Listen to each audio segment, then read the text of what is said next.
Welcome to the second session of the Smartphone Storytelling Masterclass with me, Rehmat. If you haven't yet watched the first session, please go back and do that now. The masterclass consists of 3 videos like this and 2 Zooms, one at the beginning and one at the end, answering any kind of frequently answered questions and telling you a little bit more about me and my kind of background within the filmmaking industry. In session 1, we learned about concept and some of the basics of filmmaking, and your homework was to watch a documentary called Mission to Mars. How did you find it? Were you emotionally connected with the characters, and did you see the emotional kind of structure or narrative?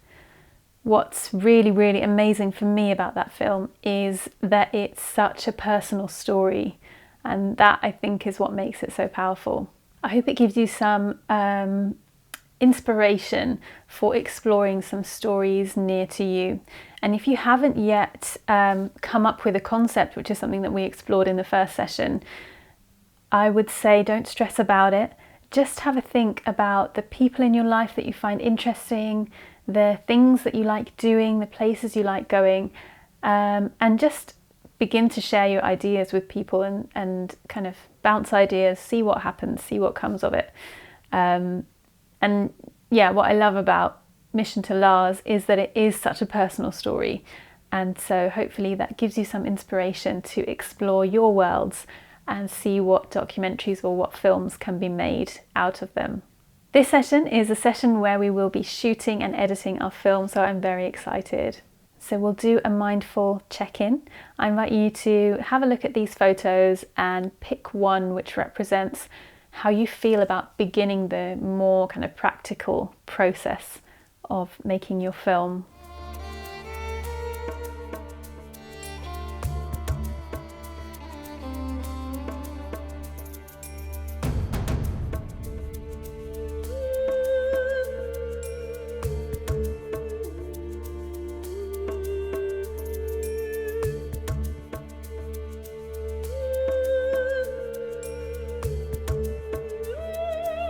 So hopefully now we know what we want to say with our film. We have our kind of question that needs to be answered that we're not really sure how it's going to be answered. We know a little bit about mise-en-scène, and we know about structure and how to create a narrative. And we have an understanding of the importance of character development and having an emotional storyline so that we're able to connect with our characters.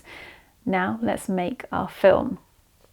I am throwing you in the deep end with this because I think it's really important that we learn through our own experiences, and mistakes are a part of that. We all make mistakes, and I've made many, many mistakes in my journey, and they've all been learning processes, and I've become a better filmmaker through them. So rather than me kind of telling you what to do, I invite you to just explore and experiment. I've got a few things though that I'd like you to think about. The first one is narration versus interview.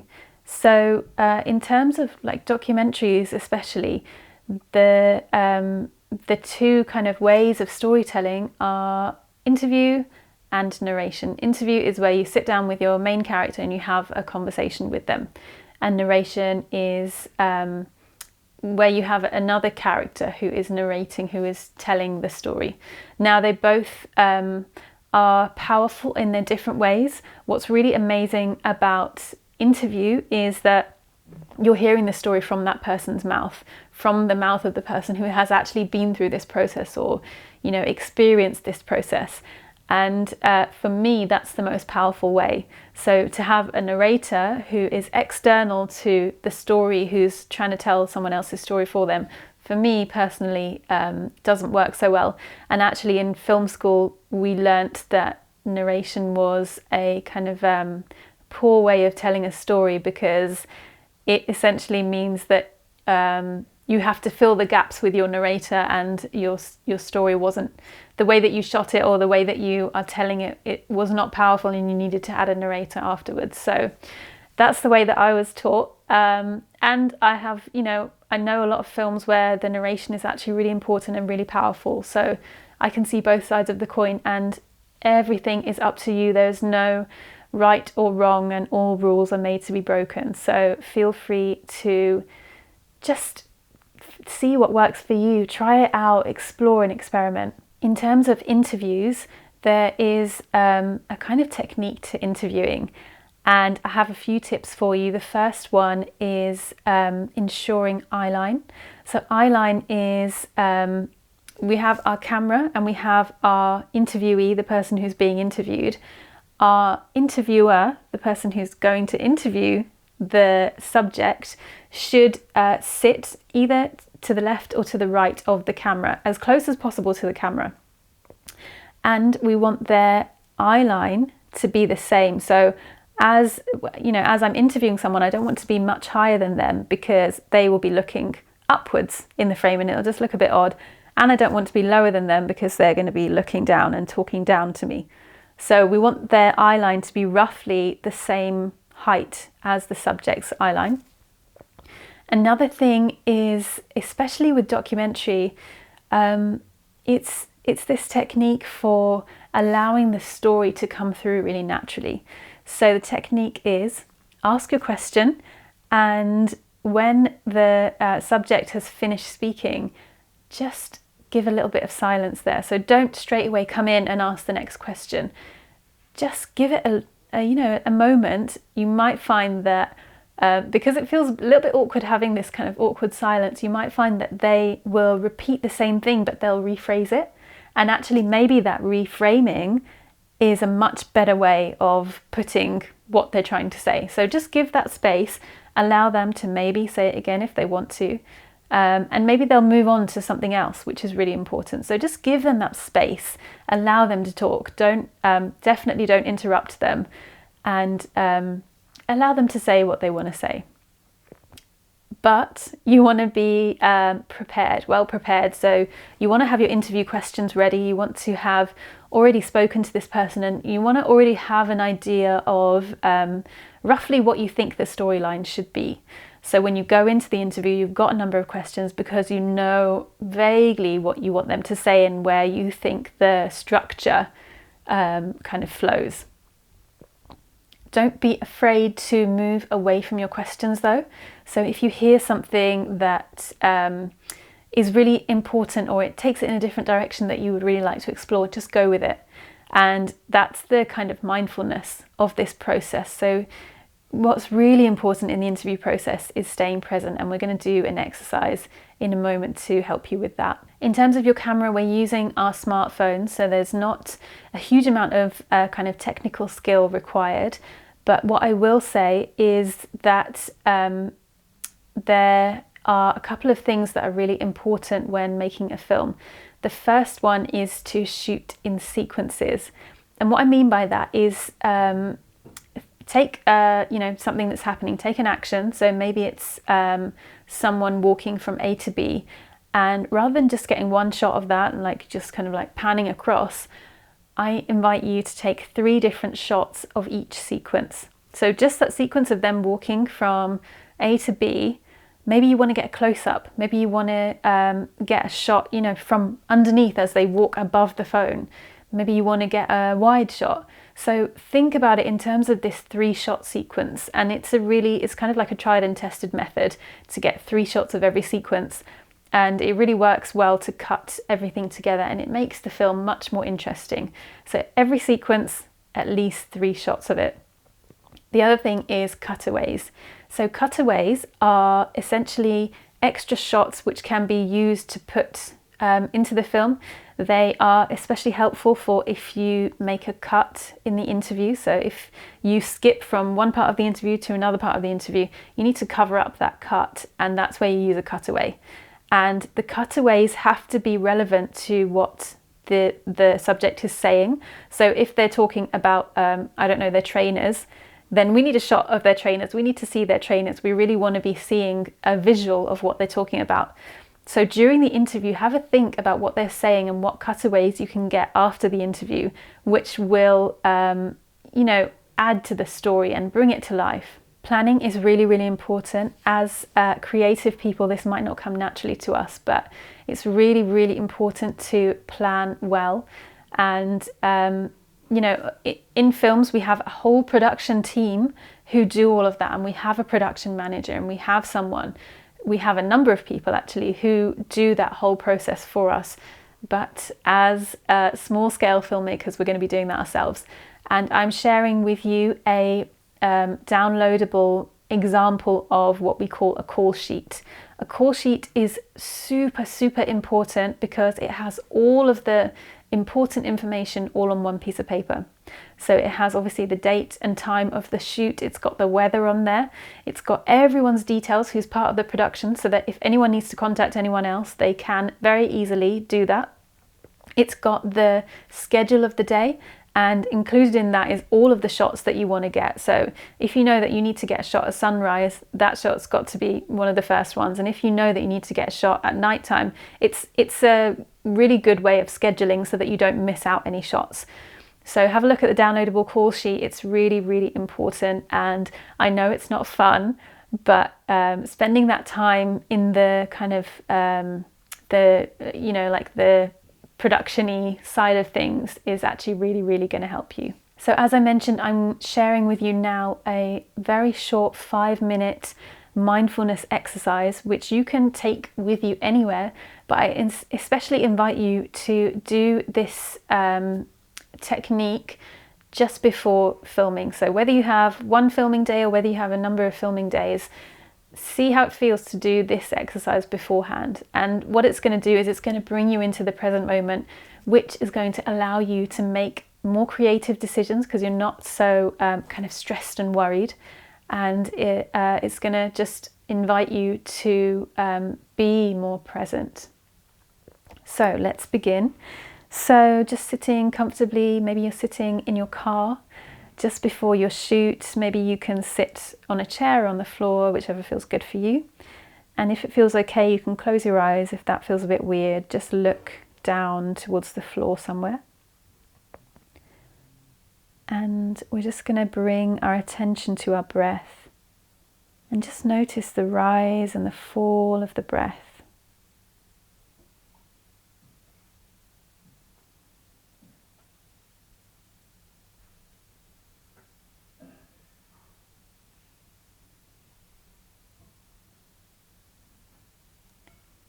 And we'll just spend a few moments here lengthening our breath.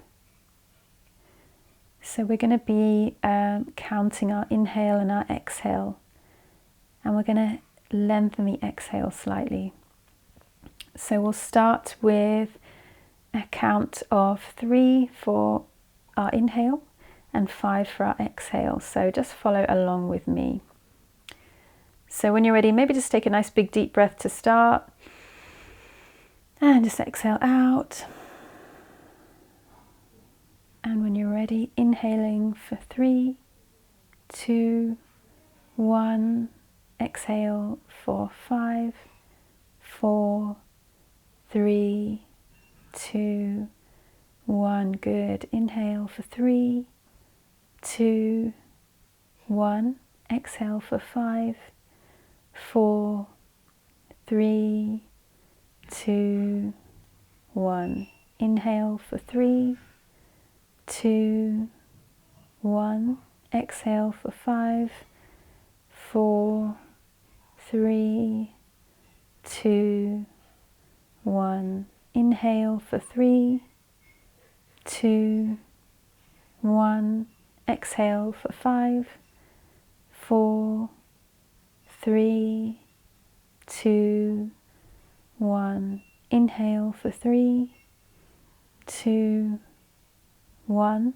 Exhale for 5, 4, 3, 2, 1. Good. Now we'll lengthen. Inhale for 5, 4, 3, 2, 1. Exhale for 7, 6, 5, 4, 3, 2, 1. Good. Inhale for 5, 4, 3, 2, 1. Exhale for 7, 6, 5, 4, 3, 2, 1. Inhale for 5, 4, 3, 2, 1. Exhale for 7, 6, 5, 4, 3, 2, 1. Good. And when you're ready, you can just come back to your natural breath.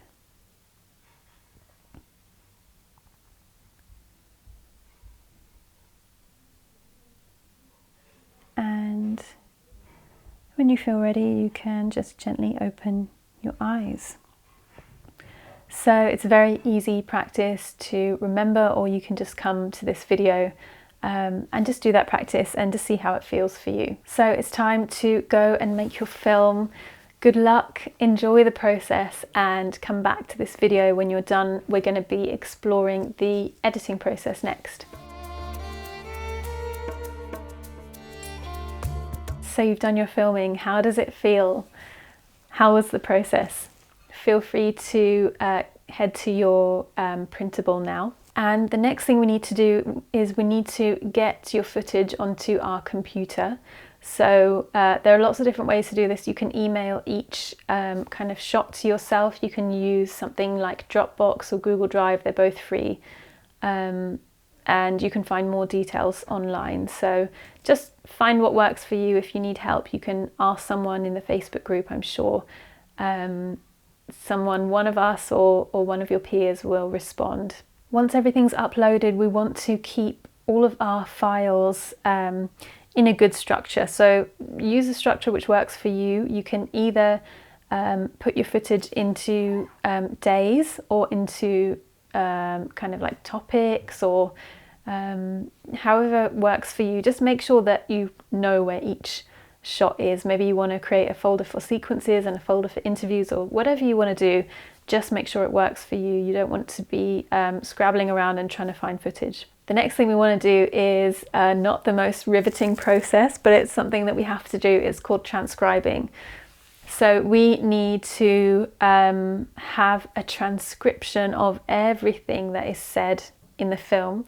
And ideally, we also need some notes on every single shot, even the sequences that you've done which don't have dialogue in them, because it's really super helpful to have everything on paper so that when you're looking for a shot, you can just find it rather than having to look at all of the footage all over again.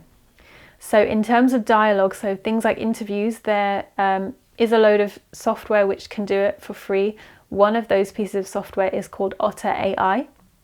You can find it online if you just Google it.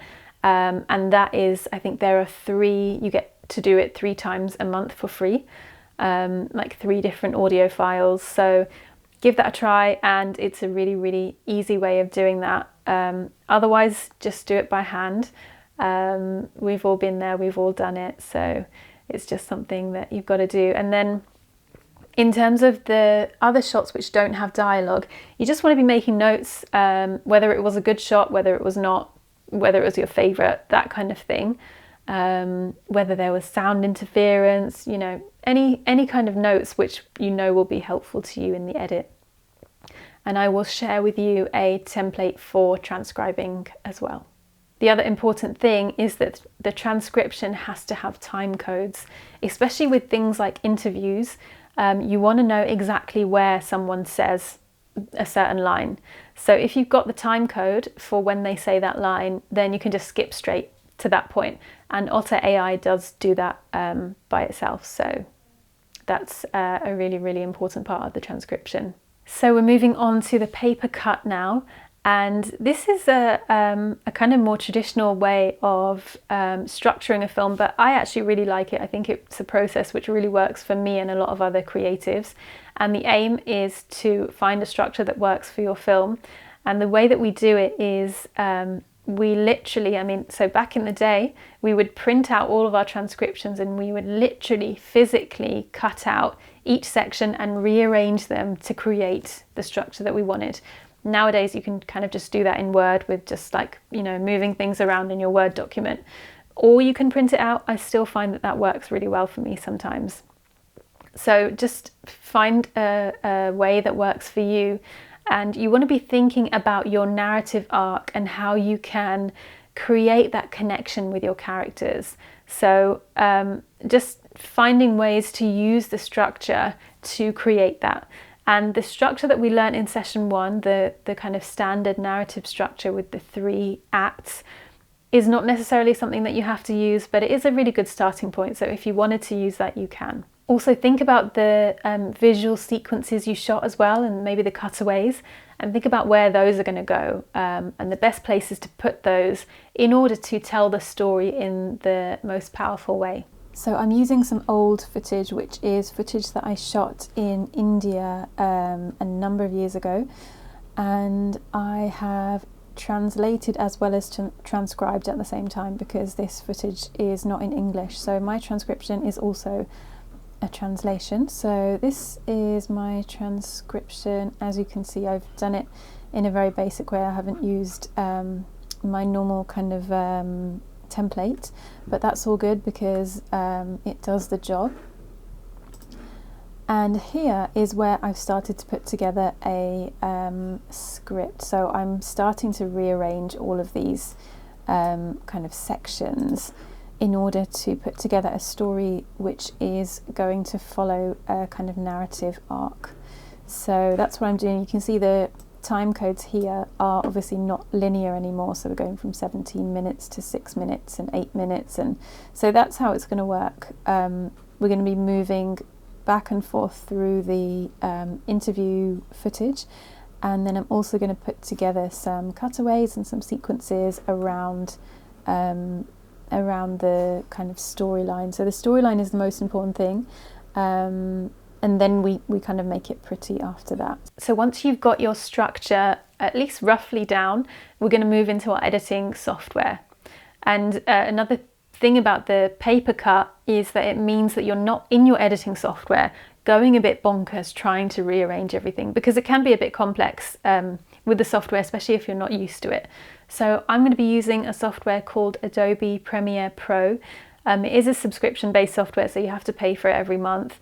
And if you don't want to do that, I know they do a free trial. I think it might be 7 days. So whether or not that's enough for you is up to you. But there are a number of other free video editing softwares. And you can find loads of details online, and YouTube is a brilliant place to find tutorials. So I'm not going to be talking too much about the technical side because there are so many brilliant tutorials out there, and I don't want to kind of waste time talking about stuff that you can find really easily online. So head to YouTube, find some tutorials once you've figured out which software you're going to be using, and I will see you in the edit. So this is my timeline down here, and all of my footage is up here. And what I've done, as I mentioned, I had my my script, my paper cut that I did, and I've started with that. So everything that I structured in there, I've just literally dumped it onto my timeline, and I've actually started making these gaps where I think there needs to be some space for the story to breathe. So I know that I need to start with some, we call them GVs, so the general view shots, because I need to set the scene. So I'm leaving some space there, but I do have some audio from my character introducing herself. And then this is what my footage looks like. It was really blown out because it was a very bright day, but that's okay. And yeah, so this is how it looks. So I've got these big sections of black here that I know I need to fill. And another thing that I've done is I've put my soundtrack in here at the bottom. So I've chosen a soundtrack, and this particular soundtrack was created by a musician that I know. But there are also a number of websites where you can get music for free. One of them is called Pixibay, Pixibay, and another one is Bensound, Bensound.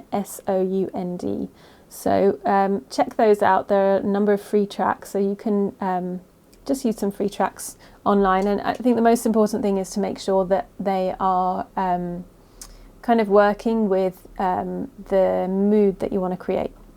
So I now need to fill in all of these gaps. And so I've got some of my footage here, well, I've got all of my footage here, and I now need to find some stuff that's going to work.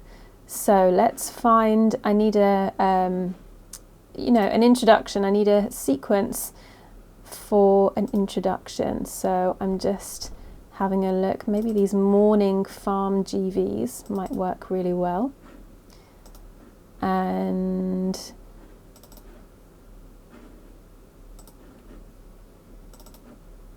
so yeah, something like this might be quite nice. It's nice to start with a morning shot because that always kind of brings us in really nicely. So I could begin with something like this, and I can just drag it in here. Actually, I don't want the sound, I just want the picture. So I'm just going to drag it in here.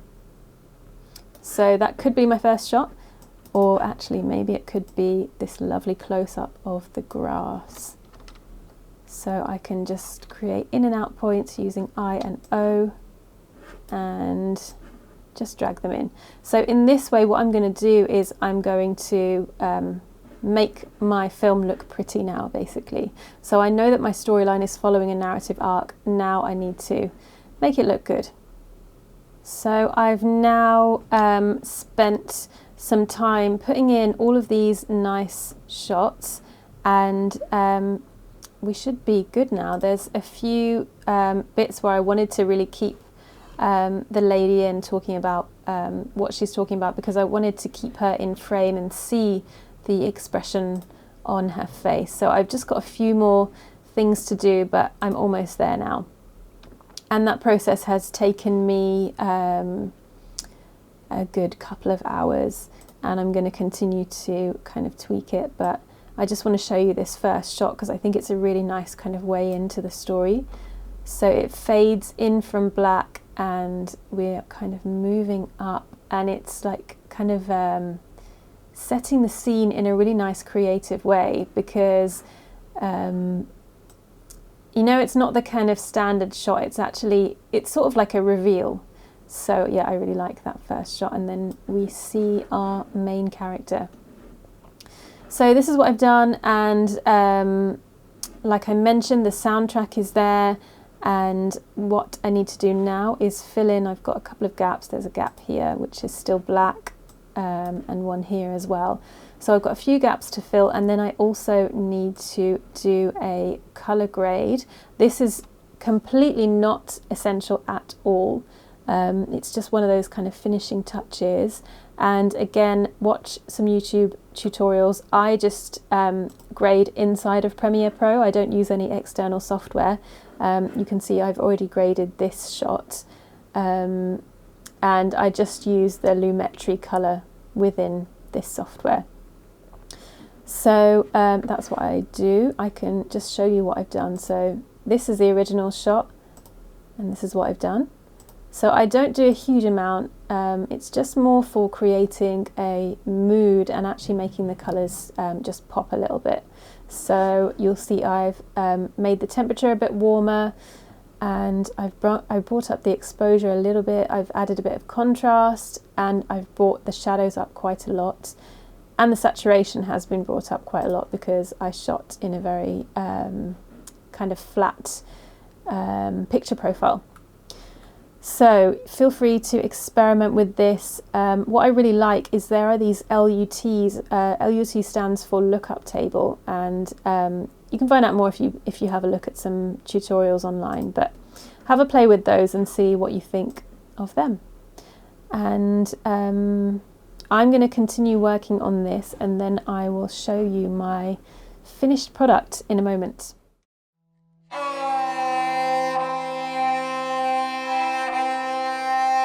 Waheguru ji ਕਾ ਖਾਲਸਾ ਵਾਹਿਗੁਰੂ ਜੀ ਕੀ ਫਤਿਹ। ਮੈਂ ਜਸਬੀਰ ਕੌਰ, ਸ਼ਹੀਦ ਭਾਈ ਬਲਜੀਤ ਸਿੰਘ ਉਰਫ ਲਾਟੀ ਦੀ ਮਾਤਾ, ਪਿੰਡ ਸੋਹਲ, ਜ਼ਿਲ੍ਹਾ ਤਰਨਤਾਰਨ ਤੋਂ ਬੋਲ ਰਹੀ ਹਾਂ।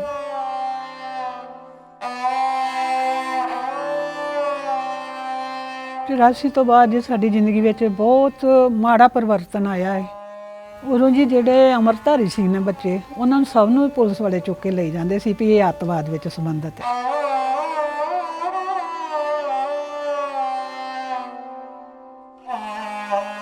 ਇੱਥੇ ਥਾਣੇਦਾਰ ਸੀ ਸੂਬਾ ਸਿੰਘ, ਉਹ ਕਹਿੰਦਾ ਸੀ ਮੈਂ ਸੂਬਾ ਸਰਹੰਦ ਹਾਂ।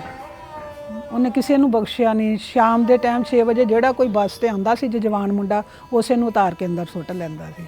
ਇਹੋ ਜਿਹੇ ਹਾਲਾਤ ਇਸ ਪਾਸੇ ਦੇ ਵਿਗੜੇ ਹੋਏ ਸੀ।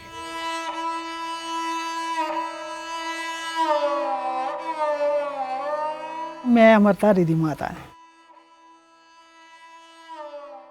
7:30 ਪੌਣੇ 8 ਦੇ ਕਰੀਬ 15 ਜੁਲਾਈ 1991 ਨੂੰ ਅਚਾਨਕ ਹੀ ਫਿਰ ਇੱਥੇ ਕਾਰ ਸੇਵਾ ਚੱਲ ਰਹੀ ਸੀ ਸੈਨ ਭਗਤ ਗੁਰਦੁਆਰੇ ਸਰੋਵਰ ਸਾਹਿਬ ਦੀ, ਉੱਥੇ ਸੇਵਾ ਕਰਨ ਗਏ ਆ। ਪੁਲਿਸ ਨੇ ਤੇ CRP ਨੇ ਘੇਰਾ ਪਾਇਆ, ਉੱਥੋਂ ਫੜ ਕੇ ਲੈ ਗਿਆ। ਪਹਿਲੇ ਇੱਥੇ ਚੌਂਕੀ ਦੇ ਵਿੱਚ ਲਿਆਇਆ ਗਿਆ, ਸਾਡੇ ਇੱਥੇ ਚੌਂਕੀ ਸੀਗੀ ਬਾਹਰ ਫੋਕਲ ਪੁਆਇੰਟ। ਉਸ ਤੋਂ ਬਾਅਦ ਕੋਈ ਥੋਹ ਪਤਾ ਨਹੀਂ ਕਿੱਥੇ ਖੜਿਆ, ਕੀ ਕੀਤਾ ਕੀ ਨਹੀਂ ਕੀਤਾ। ਅਜੇ ਤੱਕ ਮੈਨੂੰ ਕੋਈ ਸਬੂਤ ਨਹੀਂ ਉਹਦਾ ਮਿਲ ਸਕਿਆ, ਨਹੀਂ ਉਹਦੀਆਂ ਅਸਥੀਆਂ ਮਿਲ ਸਕੀਆਂ, ਨਹੀਂ ਡੈਡ ਬੋਡੀ ਕੋਈ ਮਿਲ ਸਕੀ, ਉਹਦੀ ਕੁਝ ਨਹੀਂ ਮਿਲ ਸਕਿਆ। ਬਾਅਦ ਵਿੱਚ ਬਹੁਤ ਮੈਂ ਭੱਜ ਨੱਸ ਕੀਤੀ ਹੈ, ਥਾਣਿਆਂ ਵਿੱਚ ਵੀ ਗਈ ਹਾਂ। ਮੇਰੇ ਭੈਣ ਭਾਈ ਬਾਅਦ 'ਚ ਮੈਂ ਤੇ ਬਿਮਾਰ ਹੋ ਗਈ, ਮੇਰੇ ਭੈਣ ਭਾਈ ਨਾਲ ਬਹੁਤ ਥਾਣਿਆਂ ਵਿੱਚ ਚੌਂਕੀਆਂ, ਮਤਲਬ ਹਰ ਵੇਲੇ ਹਸਪਤਾਲਾਂ ਜਿੱਥੇ ਪਤਾ ਲੱਗਦਾ ਰਿਹਾ ਉੱਥੇ ਪਹੁੰਚਦੇ ਰਹੇ, ਪਰ ਕੋਈ ਸਾਨੂੰ ਥੋਹ ਪਤਾ ਕੋਈ ਸਰਕਾਰ ਨੇ ਸਾਨੂੰ ਕੁਝ ਨਹੀਂ ਦੱਸਿਆ, ਨਾ CRP ਨੇ ਨਾ ਪੁਲਿਸ ਨੇ।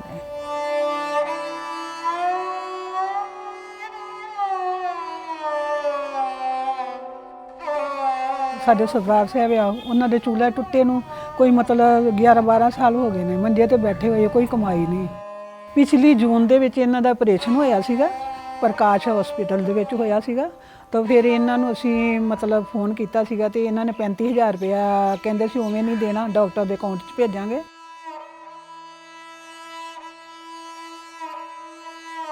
ਖਾਲਸੇ ਏਡ ਨੇ ਸਾਨੂੰ ਜੋ ਮਦਦ ਦੇ ਰਹੇ ਆ, ਉਹਨਾਂ ਦੀ ਬੜੀ ਮਿਹਰਬਾਨੀ, ਮਹਾਰਾਜ ਉਹਨਾਂ ਦਾ ਮੈਂ ਧੰਨਵਾਦ ਕਰਦੀ ਹਾਂ ਕਿ ਉਹ ਸਾਡੇ ਉਹਨਾਂ ਨੇ ਬਾਂਹ ਫੜੀ ਹੋਈ ਆ।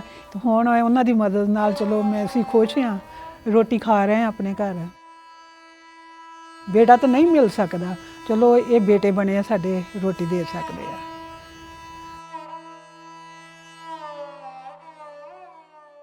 You've made your film. How does it feel? Please share your experience in the Facebook group. I'd love to read how it's been, and I'd love to see your film, so please do upload it to the Facebook group, or you can upload it to YouTube and send us a link in the Facebook group. I'm really excited to see your films. So to close this session, I invite you to take a moment to have a think about something that you learnt during this session. There might be more than one, but I just invite you to think of one, or to focus on one thing that you learnt during this session. And I invite you to share that in the Facebook group. I'm also giving you some homework again this week. This is your last homework, and it is to watch my film, my documentary. It's called Toxification, and it's available on Amazon Prime. So if you've got an Amazon Prime subscription, it's free. You just search for Toxification, and if you don't have a subscription, it's 99p to buy. So I know that not everyone will have the funds to do that, but if you do, I would really encourage you to watch it, but of course it's optional. So enjoy the film, and I will see you in session 3.